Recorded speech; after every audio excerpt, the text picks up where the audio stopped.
গরিব একটা সন্তান বাড়ি কই জানে না, মসজিদের ইমামতির মুসাল্লায় দাঁড়ায় আল্লাহু আকবার বলে হাত বাঁধে, পেছনের এমপি সাহেব হাত বাঁধে। এ কথা বলা যাবে না, তুই গরিব, তোর কথা আমি কেন হাত বাঁধবো? ও যখন রুকুর মধ্যে যায়, পেছনের হাজারো হাজারো মানুষ রুকুতে যায়। ও যখন বসে সবাই বসে, ও যখন দাঁড়ায় সবাই দাঁড়ায়। এটা দুনিয়ার কোন সরকারেও পারে না, ইসলামের দ্বারাই সম্ভব।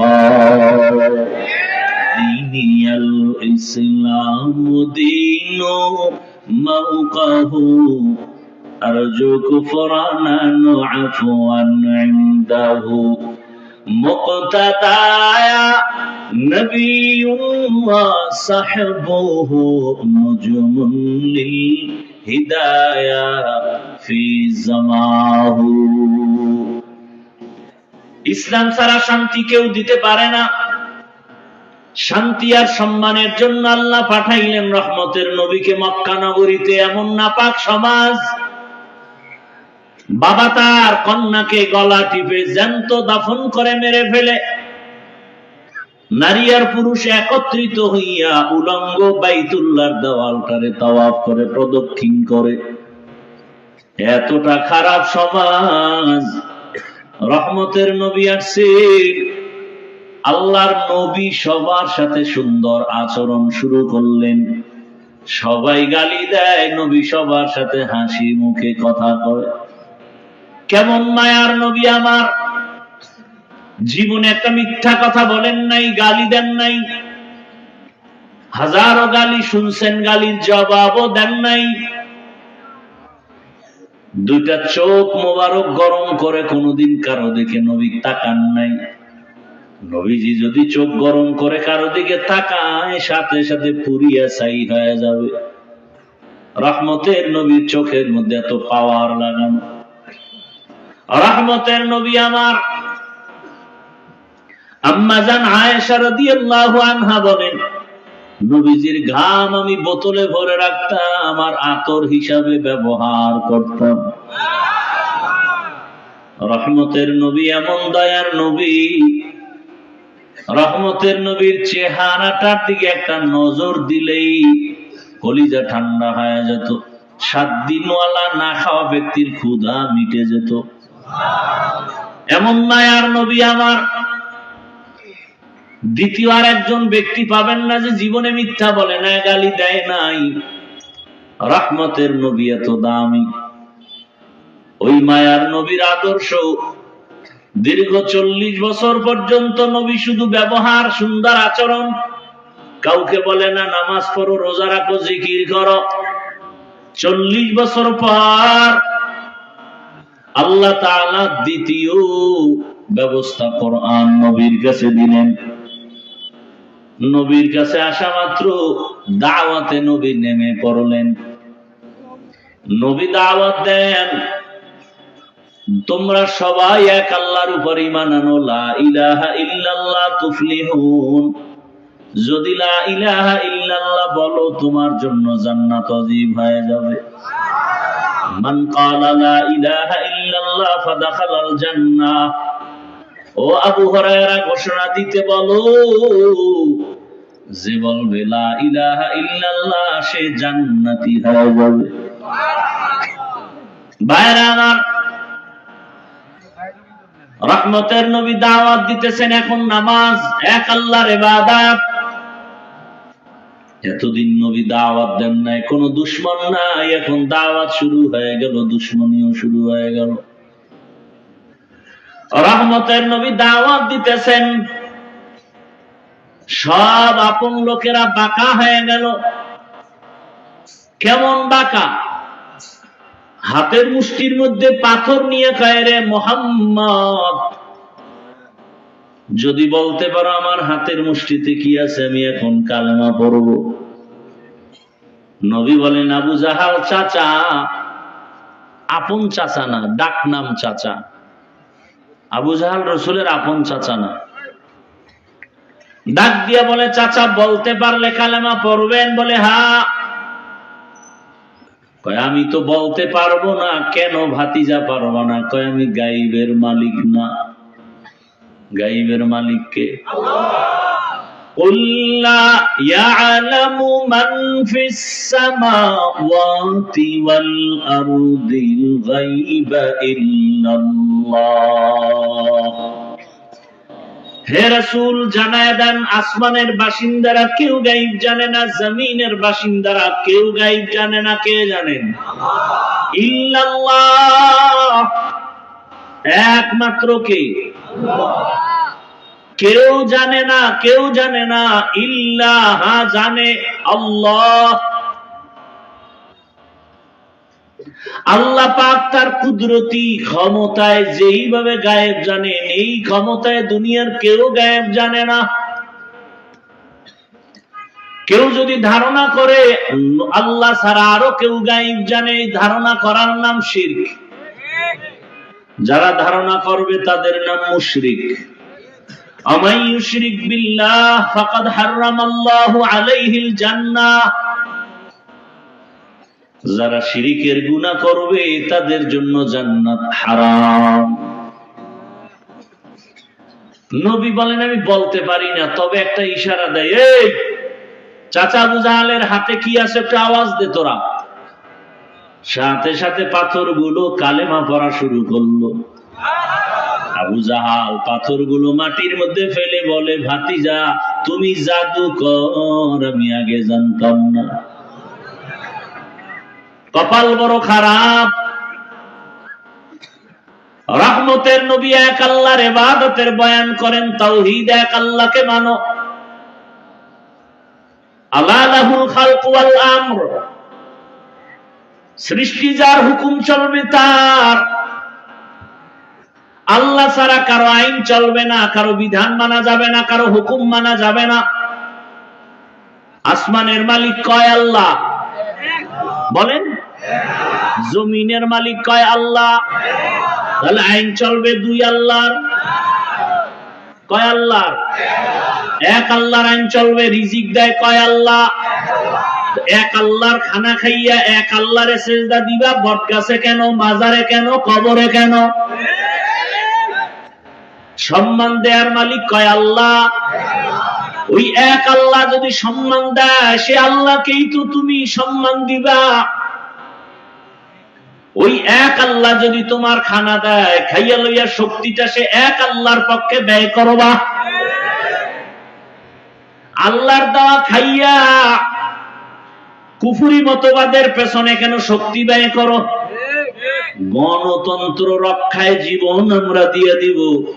গণতন্ত্র আবিষ্কার করেছে আব্রাহাম লিঙ্কন।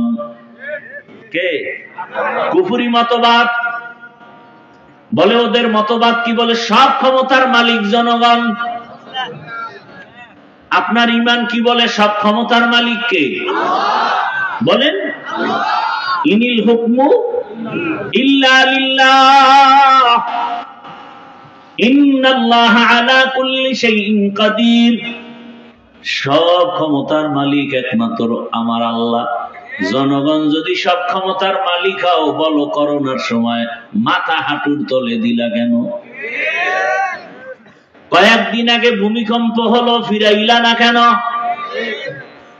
এটা কোন থানা? সিগন্যালে ভইরা গেছো কিন্তু। সাবধান। মিডিয়া যেভাবে আতঙ্ক ছড়ায় দিতেছে, সাবধান। পুরা জমিনটারে যদি একটা বাড়ি দেয়, দুনিয়াটা ধ্বংস হতে 1 সেকেন্ড লাগবে না। তুমি বিল্ডিং থেকে দৌড়ে যাবা কই? যদি মাটি ধসে যায় তোমার উপায় কি? মাটি ফাঁক হয়ে যাবে, তুমি ভিতরে যাবা, ধরবালারও টাইম নেই। কাদের কুদরত দারি বরকামাল, আনতা রব্বি আনতা হাসবি যুল জালাল, তুহি কাদের জলিলুল্লাহ জাহাদার, বহর হালে তুহি মেরা নিগাহদার। রহমতের নবী দাওয়াত দিতে দিতে হঠাৎ করে একদিন বললেন রহমানের ইবাদত করো। কাফের মুশরিকরা নবীকে আটকাবার জন্য ফাও প্রশ্ন করত, লাগে না তারপরও করত। সুযোগ পেয়ে গেছে মুশরিকরা, কায়রে আব্দুল্লাহর সন্তান, এতদিন বলছো এক আল্লাহরে ডাকবো, ইবাদত করবো, এখন আবার রহমানের ইবাদতের কথা বলো। বলো তো আবার রহমান কি আরেকজন মানির রহমান? এতদিন আল্লাহ বললো, এখন আবার রহমানের কথা বলো, রহমানকে বলো। তোমার আল্লাহ কি দুইজন কয় না, একজন তো রহমানকে। অপেক্ষা কর, আমার আল্লাহ রহমানের পরিচয় দিয়া আয়াত নাজিল করে নবীকে বলে, নবী ওদের শোনায় দেন আমি রহমানকে। আর রহমান আল্লামাল কুরআন খালাকাল ইনসান। রহমান হলেন তিনি, কোরআন শিখাইলেন যিনি, মানুষ সৃষ্টি করলেন যিনি। রহমান হলেন তিনি যিনি আগে কোরআন শিখাইছেন, তারপরে মানুষ সৃষ্টি করেছেন। প্রশ্ন বড় জটিল। আমরা তো সৃষ্টি হয়েছি আগে, তারপরে কোরআন শিখলাম। আর আল্লাহ কয় না, আমি আগে কোরআন শিখাইছি, পরে মানুষ সৃষ্টি করেছি। বাস্তবতা পুরোটা উল্টা। ও মালিক, উল্টা বললেন কেন? মুফাসসিরিনে কেরাম বলেন, আমার মালিকের কথা উল্টা না, আমাদের বুঝের মেমোরির জিবি বড় দুর্বল। আমাদের মেমোরি দুর্বল। সবার ভেতরে মেমোরি আছে না নাই? দেখতে কালার সব এক, কিন্তু জিবির মধ্যে মাপজব আছে। কারো মাথা সব একই ডিজাইন, কিন্তু ভেতরের জিবি কারো 1 GB 2 GB 4 GB ভাগ ভাগ করা আছে। তুমি 1 GB ওয়ালা, বাংলা, অঙ্ক, ইংরেজি, ইতিহাস, ভূগোল পড়তে গিয়া তুমি ফেটা হয়ে গেছো, পারো না। আর একজনের জিবি একটু বেশি, সে মাওলানা, মুফতি, মুহাদ্দিস, মুফাসসির, আবার ডাক্তার। আছে না নাই? কওমিতেও পড়ছে, আলিয়ায়ও পড়ছে, ভার্সিটিতেও পড়ছে। তার মেমোরির জিবি তাজা। আর তুমি যে 1 GB দৌড়াও, মাঝে মাঝে হ্যাং হয়ে গেলেই তো আলেমের গালি দাও। জিবি যাও আছে, মাঝে মাঝে হ্যাং হয়ে যায়, তখনই মাকে গালি দেয়, বাবারে গালি দেয়, আলেমের গালি দেয়, শিক্ষকের সাথে বেয়াদবি করে। লিকুল্লি শাইইন জিনাতুন ফিল ওয়ারা ওয়া জিনাতুল মারই তামামুল আদাবি আজ খুদা কা হি মে তৌফিক আদব বেআদব মাহরুমে গান আজ ফজল। রাত্র কি 12টা বাজে? ঘুমের নেশা? বাঙালি কি রাতে ঘুমায়? সবাই তো মোবাইলের হক আদায় করে। কি কষ্ট হইতেছে না? ধৈর্য শেষ? হ্যাঁ, আমি ওই চালান চালাই না যে আমার চালানোর ক্ষেত্রে সজাগ থাকবে না। ঘুমান্ত মানুষ নিয়ে আমি গাড়ি চালাতে পারি না। আমি সচেতন মানুষকে কথা বলতে পারি। যে শুনতে চায় না তাকে আমার জোর করে শোনানোর দরকার কি? দোয়া করে চলে যাব। আপনার কাছে আমিও ঠেকা না, আর দিনের স্বার্থে ঠেকা, এজন্যই তো কষ্ট করতেছি। কিন্তু আপনি যদি অবমূল্যায়ন করেন, এই কিছু লোক করতেছে, এটা কি বিড়ি টানতে যায়? বিড়ির নেশায় ধরছে। হ্যাঁ, কপাল বেশি সুবিধা না? নিজের কপালও পুরে, অন্যের কপালও পুরার অপচেষ্টা চালায়। এই যাদের উঠার ব্যারাম, আপনারা মাঠের প্যান্ডেলের ভিতরে আপনারা থাকেন কেন? আপনারা ওই দূরে আপনাদের জন্য মাইক লাগানো হয়েছে, এই যে পাওয়ারলেস যেটি, এটির জন্য মাইক লাগানো হয়েছে না কমিটি? হ্যাঁ, ও সিফা গল্লিতে বিড়ি টানবা আর বয়ান শুনবা। প্যান্ডেলের মধ্যে ঢুকে ডিস্টার্ব কেন? কত আলেম ওলামা বসা, এদেরকে ডেঙ্গিয়ে বের হন, ভয় লাগে না? কেন ক্ষতি করেন আমাদের? বলেন তো, আপনি কি ক্ষতির জন্য জন্ম নিছেন? জীবনটা খালি অন্যের ক্ষতিই করবেন।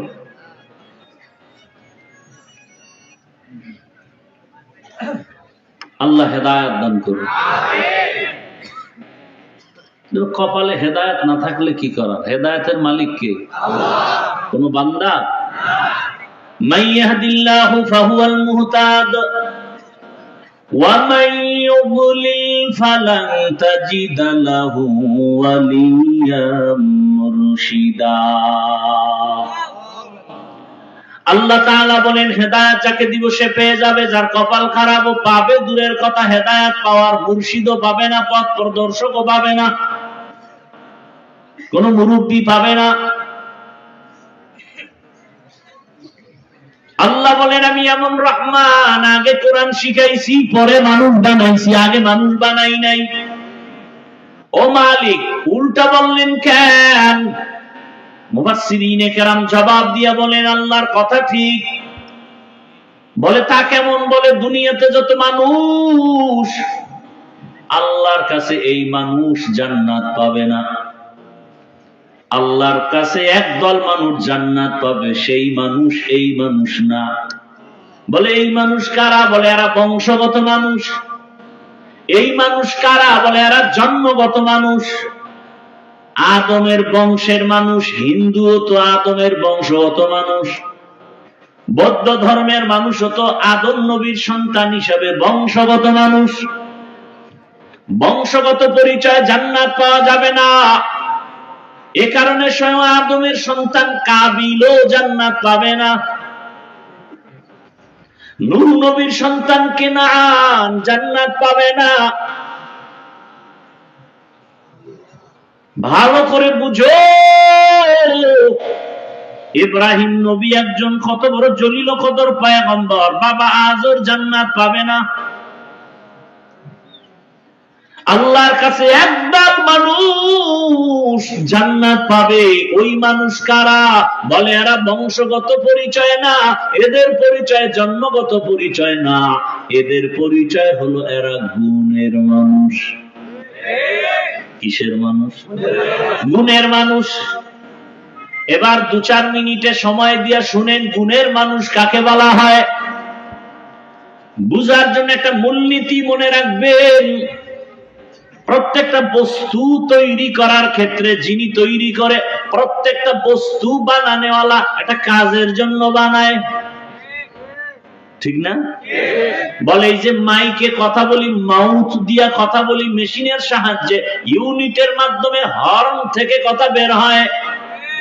কথা হলে এই মাউথ বানানেওয়ালা পুরা সেটআপটা এরা বানাইছে। কেন বানাইছে? বলে একটা কাজের জন্য। কাজ কি? বলে আওয়াজটাকে দূরে সরাবে, দূরে সরায় দেওয়ার জন্য এই মাইক। যেই বস্তুটা যেই কাজের জন্য বানাবে, ওই কাজটাই হলো ওই বস্তুটার গুণ। তাহলে মাইকওয়ালা মাইক বানাইছে আওয়াজ দেওয়ার জন্য, আওয়াজ দেওয়া মাইকের গুণ। বাতিওয়ালা বাতি বানাইছে কেন? আলো দেওয়ার জন্য, আলো দেওয়া বাতির গুণ। পাখাওয়ালা পাখা বানাইছে কেন? বাতাস দিয়ে ঠান্ডা করার জন্য, বাতাস দেওয়া পাখার গুণ। এই মূলনীতি। যেই বস্তুটা যেই কাজের জন্য বানাবে, ওই কাজটা হলো ওই বস্তুর গুণ। ঘড়িওয়ালা ঘড়ি বানাইছে কেন? কোন কাজ? টাইম দেওয়ার জন্য, টাইম দেওয়া ঘড়ির গুণ। ভালো করে বুঝেন। তাহলে মাইকের গুণ আওয়াজ দেওয়া, বাতির গুণ আলো দেওয়া, পাখার গুণ বাতাস দেওয়া। যদি মাইক আওয়াজ সুন্দর করে না দেয়, এখানে সবাই বলবে মাইক ফেলে দাও, ভেঙ্গে ফেলো, এটা গুণের মাইক না। বাতি যদি আলো না দেয়, বলবে এটারে ভেঙ্গে ফেল, এটা গুণের বাতি না। যেই বস্তু যেই কাজের জন্য বানানো হয়, কাজ হলো বস্তুটার গুণ। মানুষ নামের বস্তুটা আল্লাহ বানাইছেন কোন কাজের জন্য? বলেন না কেন? মা খালাকুতুল জিন্না ওয়াল ইনসি বাখা জুজ ইবাদত নিস্তে মাকসুদান জাহা। মানুষ বানাবার একটাই কাজ ইবাদত। কার ইবাদত? ইবাদত মানে মসজিদের মধ্যে বসে বসে তাসবিহ টানো, জিকির করো না। জীবনে তুমি যা করবা, যা বলবা, সব হবে ইবাদত। কান্না করো ইবাদত, ঘুমাও ইবাদত।